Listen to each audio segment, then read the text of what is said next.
자, 바른 세계관이 갖는 영향력, 우리 첫 번째, 삶의 가치를 결정한다 좀 살펴봤습니다. 두 번째는 삶의 목적을 갖게 한다라고 하는 겁니다.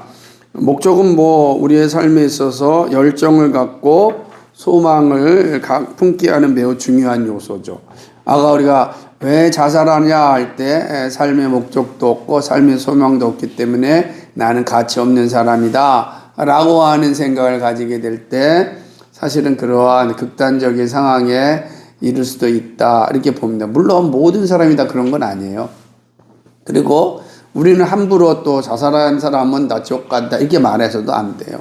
하나님의 영역이니까. 그러나 스스로 자신의 삶을 마감하는 건 아름답지 않죠. 왜? 하나님께 우리 이 땅에 보내신 목적이 다 있으니까.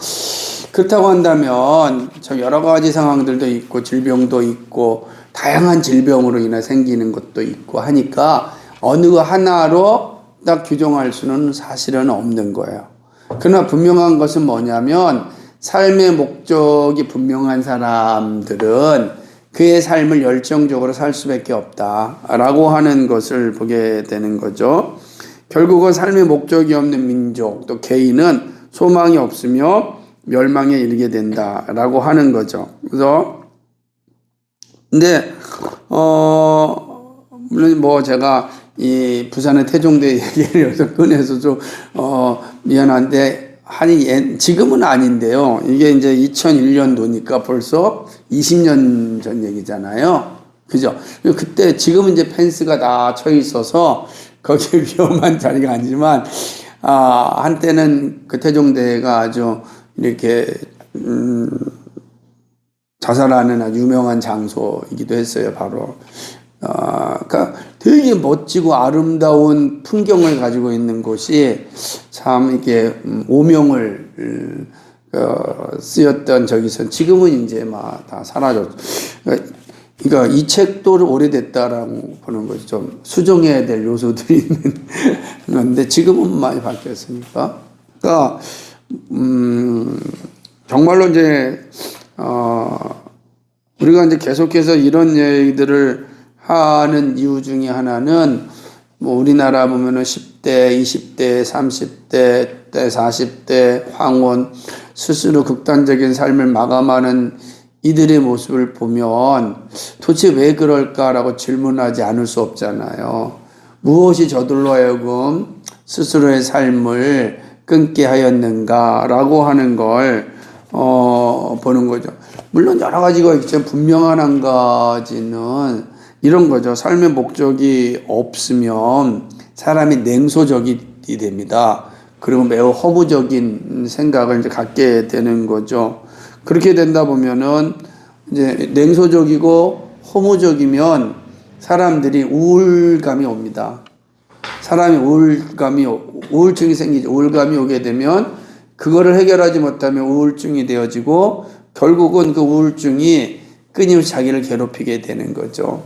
약을 통해서 많이 해소도 되지만 그러나 그것이 이제 해소되지 않을 때 나타나는 결과로서의 모습이 이제 있는 게 사실이기 때문에 그래서 우리는 그렇다고 한다면 그러한 자리에 가지 않도록 하기 위해서 어떻게 해야 되겠는가? 이게 되게 중요하다라고 보는 것 아니겠습니까? 그래서 그렇다면 삶의 목적은 세계관과 어떤 연관이 있는가? 다시 말하면 삶의 목적이 있다라고 한다면 사실은 그거는 그 사람이 견고한 세계관을 지니고 있었음을 반영하는 겁니다. 이런 거죠. 나는 누구이고 무엇을 위해 존재하고 이 땅에 사는 이유가 무엇이고 오늘날 세상은 어떤 면에 잘못되었고 잘못된 세상을 향한 진정한 회담은 무엇인가? 그리고 나의 마지막은 어떻게 될 것인가? 이런 질문에 대해서 답을 가지고 있는 사람과 질문에 답이 없는 사람은 다른 삶을 살겠죠. 나는 누구인가? 그래서 생각해 보세요.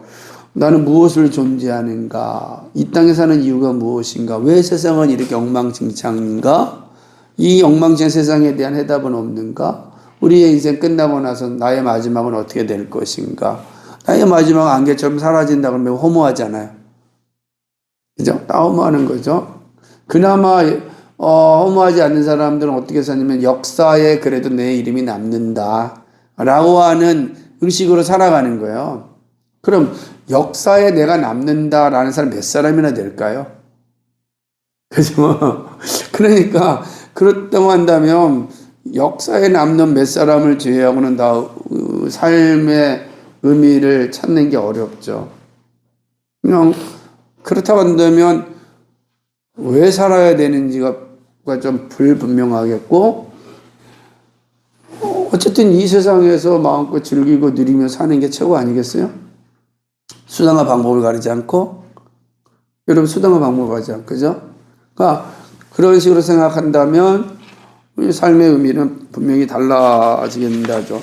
제가 예전에 영국에서 그 한 여성을 소개하는 TV 프로그램을 봤는데, 소개된 여성은 36살 나이에 미혼모가 되었고 소아마비로 인해 자라지 않은 두 팔과 두 다리를 가진 장애인이었습니다. 그죠? 이 보면은 그녀는 우리 손으로 이제 하는 걸 못해요. 다 입으로밖에 이제 못하는 거예요. 근데 이 사람이 왜 TV에 나왔냐면 영국에서 되게 유명한 구족 화가였습니다. 근데 이 여성이 단순히 그 어려운 조건을 이겨낸 거에만 사실은 의미가 있는 게 아니고, 그녀에게는 3살 난 남자아이가 있었습니다. 생각해보면 3살 난 남자아이인데 이 여자는 두 팔과 두 다리를 못 쓴다. 어떻게 하겠습니까?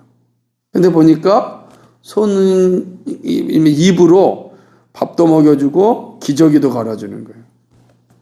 여러분, 입으로 기저귀를 갈아준다고 상상을 해보세요. 이게 쉽겠어요? 저 손으로도 어려워. 그런데도 이뿐만 아니라 이 여성은 또 자신의 아름다움을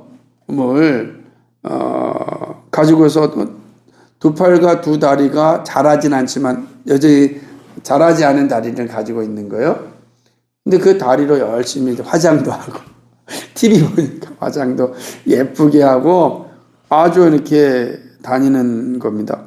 그래서 손 대신 또 발로 자동차도 운전하고, 요즘은 다 해놓으니까 발이 안 되면 손으로도 하고 손이 안 되면 발로 이거 아주 내가 볼 때는 아주 대단한 그런 어떤 삶을 살아가고 있는 것입니다. 제가 볼 때 도대체 이런 삶을 살아야 될 이유가 있을까 생각할 정도로 아주 악조건인데, 이번에 마지막 인터뷰가 저한테 너무 인상적이었어요. 그래서 제가 인터뷰를 계속 보고 이제 인터뷰를 딴 내용인데 한번 읽어볼까요? 66페이지 중간에 보게 되면은 시작. 나는 전혀 불편하지 않아. 나의 모습도 원망스럽습니다. 하나님께서 이러한 몸을 주신 분명한 뜻이 있다고 생각합니다. 나로 인하여 많은 사람들이 용기를 얻게 하신 하나님의 뜻이라고. 이게 그 앞에 내용을 쭉 볼 때는 막 이렇게 짠하다 그랬는데, 나는 이 마지막 인터뷰 말을 들으면서 정말 많이 생각을 했어요. 그러니까 하나님께서 나에게 이런 삶을 주신 목적이 있을 것이다 라고 하는 거예요. 나로 인하여 많은 사람들이 용기를 얻게 하려고 한다. 그래서 이뿐만 아니라 일본 사람 그 오체투지 했던 일본 사람이 아니라 미국의 지금 이름이 까먹었는데 맞아. 이쿠이치치도 마찬가지잖아요. 그러니까 우리가 알고 있듯이 그런 모습들이니까, 그렇게 살 수 있었던 거는 삶의 목적이 분명했기 때문에 그런 거다. 그죠? 그래서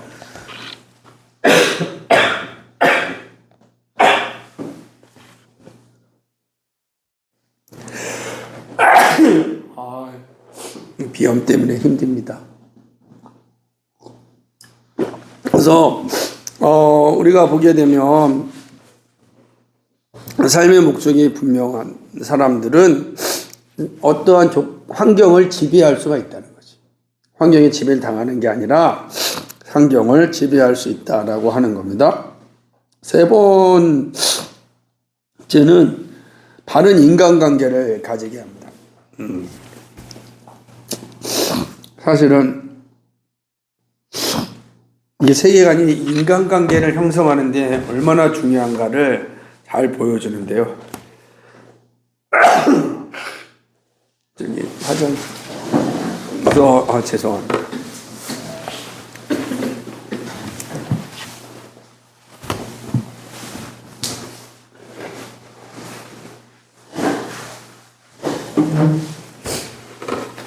저기 편집을 못하고 그냥 올라가니까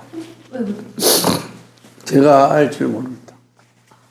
그래서 보시는 분들이 조금 불편해할 수도 있겠다 생각을 하는데, 예를 들자면 얼마 전 그 대구의 한 학생이 집에서 이제 아사한 사건이 있었어요. 근데 이제 문제는 이 학생은 고아였습니다. 학교도 퇴학당하고 있었습니다. 늘 굶주림에 있었고 같은 또래 아이들에게 쳐다보았다는 이유 하나만으로 구타를 당하고 죽었습니다. 그러니까 안타까운 거죠. 참으로 비참한 일입니다. 그는 더욱 비참한 것은 이 아이의 죽음을 바라본 이웃 사람들의 반응입니다. 학교는 학교대로, 선생은 선생대로 충격도 없고 의미도 두지 않았습니다. 아파트 이웃 사람들과 친구들은 나와 무슨 상관이 있습니까? 아무렇지 않습니다 하며 냉담하게 말했습니다. 제가 이거 인터뷰를 직접 본 거예요. 사람들, 그건 저랑 무슨 상관이 있어요? 이렇게 얘기한 거죠. 더군다나 집단 구타로 아이를 죽인 가해 학생의 부모들은 깊은 반성도 없이 자기 아이들 구명 로비에만 열을 올리고 있었습니다. 참 안타깝죠. 그러니까 고아에 그리고 학교 퇴학까지 당했고 세상으로 본다면은 우리 공동체에서 버려진 사람이단 말이에요. 그 아이를 이게 잘 돌보아주는 것까지는 바라지 않는다 할지라도 그 아이가 이런 끔찍한 상황을 당했을 때도 누구 하나 이 아이에 대한 관심, 이 아이에 대한 소중함을 생각하지 않았다라는 게 끔찍한 일이죠. 왜 그랬을까? 사람이 가지고 있는 지독한 개인주의적인 생각을 떠나서 사람들의 세계관인 거죠. 인간에 대한 이해가 다 무너졌습니다. 그 아이의 외적인 조건과 상관없이 그가 하나님의 형상이다라고 하는 이 생각을 갖지 못하였기 때문에 그런 거죠. 우리가 얼마 전에 중고등부 수련회 때 반승한 그 목사님 오셔서 이제 설교도 하고 했었는데 그분의 사역은 뭐냐면 이렇게 학교 밖 아이들을 이제 찾아가서 전도하고 상담하고 다시금 이제 정상적인 삶의 자리로 돌아올 수 있도록 하는 일이에요. 그러니까 이분의 사역지는 밤이에요, 밤. 야간, 새벽, 경찰서, 이런데 이분의 이제 삶의 자리입니다. 그리고 가장 화려하다고 생각하는 그 성수동. 그래서 이제 건물에서 교회도 하고 그래요. 그러니까 생각해 보면은 왜 그 사람은 그걸 할까? 할 때 뭐죠? 사람에 대한 이해가 다르기 때문에. 세상 사람들은 버린아이지만 그러나 이 목사님 눈에는 뭐예요? 이 하나님의 형상으로 존귀한 존재지. 그러니까 사람을 바라보는 관점이 다르다. 그 사람이 가진 돈, 어떤 학벌, 외모, 뭐 경력 이런 게 중요하지 않는 거죠. 그 사람이 중요한 거예요. 왜냐하면 하나님은 그 사람을 어떻게 사용할지 아무도 모르잖아요. 그죠? 우리가 잘 아는 베토벤 같은 정말로 온갖 장애를 가지고 오늘 같은 버림받기 충분한 상황이었지만, 그런 하나님은 그를 위대한 사람을 만들었어요. 가정이 그렇다는 거예요. 베토벤이 태어날 때 그 가정 자체가 되게 어려운 가정이었다는 거예요. 그런데도 태어났고, 그리고 그거 나중에 또 이렇게 어려운 장애를 겪었음에도 불구하고 위대한 사람이 된 건 그 사람이 중요하기 때문에, 하나님께서 그 한 사람에 대한 소중함. 우리가 그렇게 보고 있는 것과 보지 않는 게 다르죠. 여러분, 사람을 그래서 쉽게 판단하고 평가하고 결단해서는 안 돼요. 되게 조심스러워야 되는데, 그러나 이 세상 사람들은 사람이 중요하지 않고 돈이 중요하잖아요. 그래서 그 사람이 나한테 돈이 되냐 안 되냐, 교육계도 마찬가지고 정치만도 마찬가지고 다 돈으로만 사람 평가하는 거죠. 우리 가치가 돈에 있는 거예요. 사람에 있지 않고 돈에 있는. 그게 이제 세계관과 다른 거예요. 성경적 세계관은 어떤 세계관을 가지고 있느냐에 따라서 인간관계가 다 달라진다라고 하는 거죠. 이거는요, 부부도 마찬가지입니다. 결혼 관계도 마찬가지고, 부자, 자녀의 관계도 마찬가지고. 그래서 정말로 부부도 마찬가지로 나눔과 섬김의 대상이지 세력 다툼의 존재가 아니거든요. 근데 우린 떠나서 나중에 보게 되겠지만은 대부분 많은 가정이 깨지는 이유 중에 하나도 사람을 보지 않고 자꾸만 환경을 보기 때문에 그런 거죠. 그러니까 그것은 뭐냐면 만남부터 사람을 보지 않고 환경을 보았기 때문에 결국은 빈약한 세계관이 환경의 지배를 당하면 결국은 다 성격 차이다 라는 말로 무너지게 되는, 물론 여러 가지가 있겠지만 일반화시킬 수는 없다고 하더라도 우리가 얼마든지 경험할 수 있고 볼 수 있는 장면이 아닌가. 그래서 인간관계라고 하는 것은 어떤 세계관을 가지고 있느냐에 따라서 정말 달라진다. 그러면요, 여러분, 이 세상에서 어떤 지위에 있다 할지라도 두렵지도 않고 그냥 뭐라 그럴까, 부럽지도 않고 평범하게 바라봐요. 네? 자신 있고 담대하게. 그 세계관이 분명하면 가능해요. 그리고 하대하지도 않아요. 그러니까 나보다 잘났다고 하는 사람에 대해서 내가 부러워하지도 않고, 나보다 못하다고 생각하는 사람이 하대하지도 않는, 그냥 똑같은 거예요. 하나님의 사람은. 그러니까 우리가 이런 의식이 되게 필요하다 라고 이제 하는 것입니다. 그리고 이제 네 번째는 세계관의 영이 제일 중요한 게 뭐냐면 사회를 아주 균형 있게 보는 겁니다. 세계관의 바른 정립은 내가 살고 있는 사회의 존재 의미를 바로 알게 되는 거죠. 다시 말해, 나는 어디에 있는가, 이 땅의 본질은 무엇인가, 무엇이 잘못되었는가에 대한 대답을 주기 때문에 그렇습니다. 그렇죠? 여기 나는 어디에 있죠? 여러분 어디에 있어요? 보는 거예요, 잘. 왜 하필이면 생각할 수없이 많은 세계 가운데 대한민국일까? 그죠? 그 생각을 해보셔야 돼요. 하나님께 나를 대한민국 사람으로 보내신 이유가 뭘까? 그런 거죠. 왜 우리는 이게 아주 예를 들면 1900년대 복음이 들어왔으니까 한 2000년 만에, 1900년 만에 우리는 복음을 받아들인 나라가 됐다. 물론 이제 1세기부터 3세기까지 보게 되면은 실크로드 따라서 신라까지 와요. 그러니까 신라까지 노마의 문물이 다 옵니다. 우리 알잖아요, 다. 그러니까 엄청난 실크로드의 길을 보게 되면 다 알 수가 있는데 어쨌든 복음이 들어온 건 그때도 뭐 이렇게 지금 그래서 우리가 하는 경교라고 그래서 네스토리우스 종교가 왔을 거야. 그들은 네스토리우스를 따르는 사람들 상대 바울파 신자들이 많았으니까 바울파 신자들이 중국으로 해서 우리까지 이게 복음이 온 기록들이 남아 있으니까 지금도 그러니까 참 한국은 신라 시대 때부터 이미 복음이 들어왔던 지역이었지만 그러나 확고하게 복음으로서 교회가 세워지고 견고한 것은 20세기에 왔으니까 그 긴 시간 동안 공백이 있는 건 사실이죠. 우리가 생각해 보세요.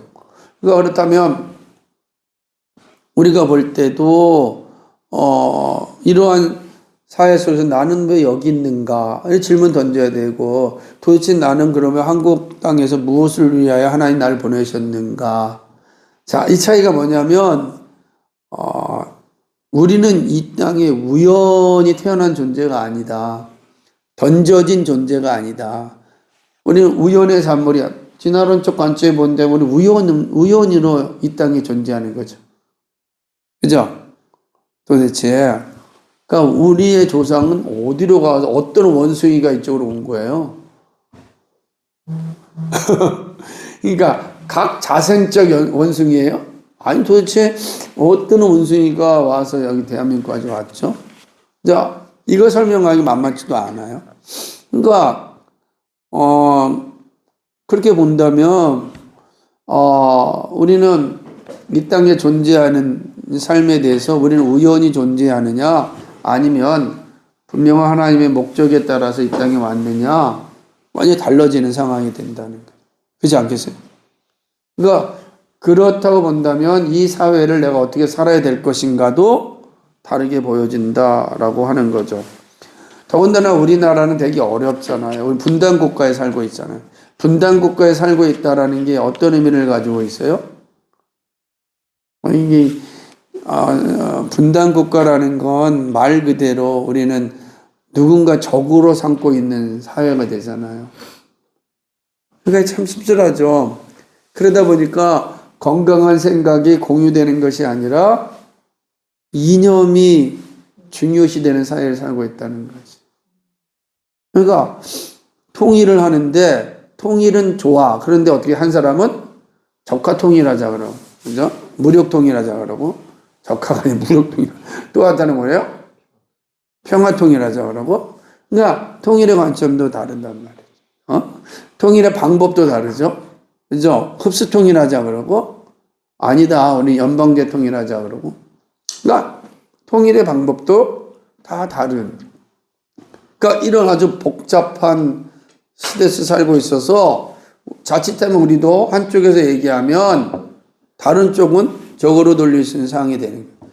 오늘 이제 이번 주 칼럼이 내가 정말 이념적인가 아니면 성경적인가 이거를 구분하는 기준을 좀 쓰려고 그러는데 그런 구조들이 다 있다라고 하는 거죠. 더군다나 우리는 또 철저한 또 자본주의 사회 아닙니까? 그죠?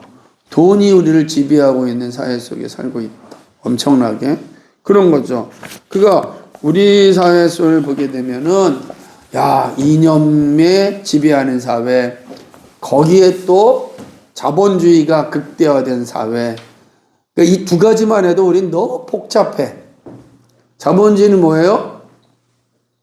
빈익빈 부익부를 남는 거고, 양극화를 당연히 인정하는 거고, 그죠? 그 경쟁에서 떨어지게 되는 것은 자기 책임이고, 그잖아요.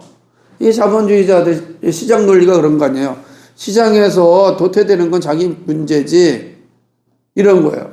그런데 거기에 이런 사회 속에 그게 아니다. 시장의 문제는 이게 뭐더라. 사람의 문제니 구조의 문제도 해결하면 되지 않느냐. 예를 들면 이번에 캄보디아와 같은 사태를 보세요. 아니 한국의 젊은 청년 3,000명이나 거기 가가지고서 범죄에 가입을 하든 범죄의 사기를 당하든 어쨌든 간에 이게 대한민국 땅에서 돈을 벌 수 없으니까 경제활동할 수 없으니까 갔다는 거 아니에요. 이걸 어떻게 개인의 문제로만 보겠냐. 구조의 문제가 있는 거지. 아니, 거기 보기에는 그곳에 미국의 청년들은 하나도 없어요. 그잖아요. 유럽에 잘 사는 청년들이 없다고 지금 보니까 다 어디에요? 대한민국, 아니면 중국, 아니 동남아 청년들만 그렇게 가가지고서 끔찍한 범죄에 연루돼. 왜 그렇죠? 이게 구조의 문제죠. 아, 여기서 사는데, 직장 생활하고 사는데 전혀 문제가 없다면 왜 가겠냐고요. 그런 곳에. 그러니까 이걸 개인의 문제로만 두면 안 된다. 분명히 구조의 문제도 있다. 한국 사회가 자본주의 되면서 참 안타까운 현실들이 생겨났는데 이걸 어떻게 해결할 것인가. 이런 것들을 생각하는 게 또 내가 이때 살아온 이유 중에 하나잖아요. 그러니까 이 사회를 어떻게 볼 것인가에 대한 다양한 것들을 성경의 세계관에 따라서 다 달라진다. 그 세계관이 그렇게 삶의 관계도 다. 만약에 자본주의적 극단의 세계가 있는 사람도 뭐 자기 책임이지. 버리잖아요. 돈 벌러 갔잖아. 지 책임이지. 이렇게 보는 세계가 있을 거 아니에요. 한쪽으로 아니다. 이거 구조의 문제다. 구조의 문제를 우리가 인정해 줘야 된다라고 보는 관점도 있을 거야. 그러니까 세계관이 어떤 세계관을 가졌느냐에 따라서 다 다르게 본다니. 지금 인간관계도 마찬가지지만 사회도 마찬가지다. 나라를 바라보는 관점도 다 다르다라고 하는 거죠. 그러니까 문제는 우리는 이 사회 속에서 살면서 이 사회 속에서 어떻게 건강한 삶과 건강한 사회를 만들어낼 것인가가 우리에게 중요하다는 거예요. 이게죠. 지금 우리 사회의 가장 큰 문제는 뭔가라고 할 때 사실은 우리 사회 속에서 가장 큰 거는 먼저 각자 여러분들이 뭐 이게 문제다라고 말할 수 있을 거 아니에요. 그죠? 그러니까 우리 시대의 가장 큰 문제가 뭔가는 우리가 서로 잘 살펴보는 거예요. 각자의 세계관에 따라 보이는 게 달라지잖아요. 우리 대표님은 우리 시대의 가장 문제가 뭐라고 봐요?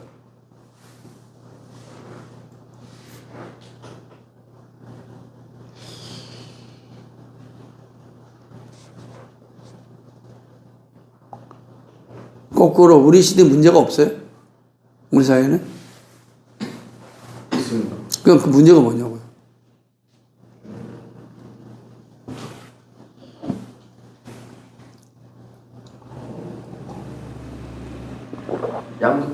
양극화가. 왜? 우리 하민이는?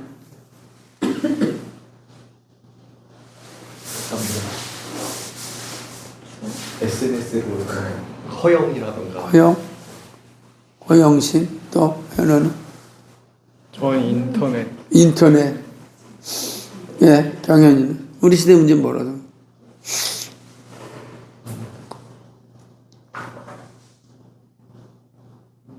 정치적인 이념도 있고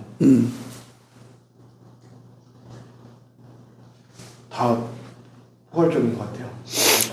포괄적이지. 세상에 포괄적이지 않은 게 없지. 근데 그 중에서 내가 생각할 때 어떤 것이 가장 우리 시대를 망치고 있는가라고 하는 기준이 없어진다. 윤빈이는 비슷한 것 같아요. 기준이 없어지고 모두가 자기 기준이 옳다고 생각하고 살아가니까 자기밖에 모르는 것 같아요. 이거 어떻게 해결하겠냐고요. 이런 사회 속을 살아가잖아요. 그죠? 여러분이 생각하는 것들을 잘 살피고 이 문제를 어떻게 해결할까? 라고 우리가 돌아봐야 되는 거 아니겠어요? 그죠? 그러니까 우리가 우리의 문제들을 잘 해결해 나가는 게 되게 중요한 요소를 가지고 있는 겁니다. 삶의 관계가 그렇다라고 하는 거죠. 저는 뭐 여러 가지가 있겠지만은 우리가 살고 있는 사회는 지금 이기적이고 배타적인 집단이 되었고 철저한 이원론적 삶이 지배하고 있다라고 하는 거죠. 전문지를 가지고 있는 이들 가운데 80.5% 한국 사회가 부패했다고 말합니다. 부패하였다. 그러니까 한국 사회가 지금 부패하였다. 모든 부분에서 지금 정직함이 사라지고 있다라고 이제 보고 있다는. 그러니까 공정한 사회인가? 우리 사회가 아니면 불공정한 사회인가? 아니면 우리 사회는 아주 깨끗한 사회인가? 부패한 사회인가? 우리가 계속 이게 보면서 느끼잖아요. 우리가 제일 많이 쓰는 내로남불이라고 그러잖아요. 그러니까 이런 사회가 지금 우리가 많은 사람이 인식하고 있는 거고, 정직하면 잘 살 수 없다라는 인식이 되어 있는 사회이고, 라고 하는 겁니다. 그러니까 이런 사회 속에서 과연 우리는 어떻게 해야 될 것인가. 그죠? 참, 모든 사람들이 각자가 바라보는 세상이 이 세계관에 따라서 다 형성되어지는 것. 결국은, 우리가 이 세계관이 이렇게 되게 중요한데, 그런 측면에서 바른 세계관을 가지게 되면, 바른 세계관은 삐뚤어지게 세상을 보지 않고 바르게 볼 수 있다. 삶의 가치도 그렇고요. 그죠? 삶의 목적도 그렇고요. 그 다음에 또 뭐죠? 그죠? 바른 인간관계도 그렇고요. 그 다음에 바른 사회에 대한 이해도 그렇다. 그러니까 삐뚤어지게 보지 말고 바른 세계관을 가지면 적어도 내 분야에 있어서는 바르게 볼 수가 있다는 거예요. 그래서 어떤 세계관을 가지고 있느냐가 어떤 삶을 살 것이냐, 어떤 사회를 만들 것이냐, 개인적으로, 공동체적으로 만들어진다. 이게 바로 세계관이 가지고 있는 영향력이다. 되게 중요한 거죠. 그래서 그러니까 되게 중요한. 네, 오늘은 여기까지 보도록 하겠습니다.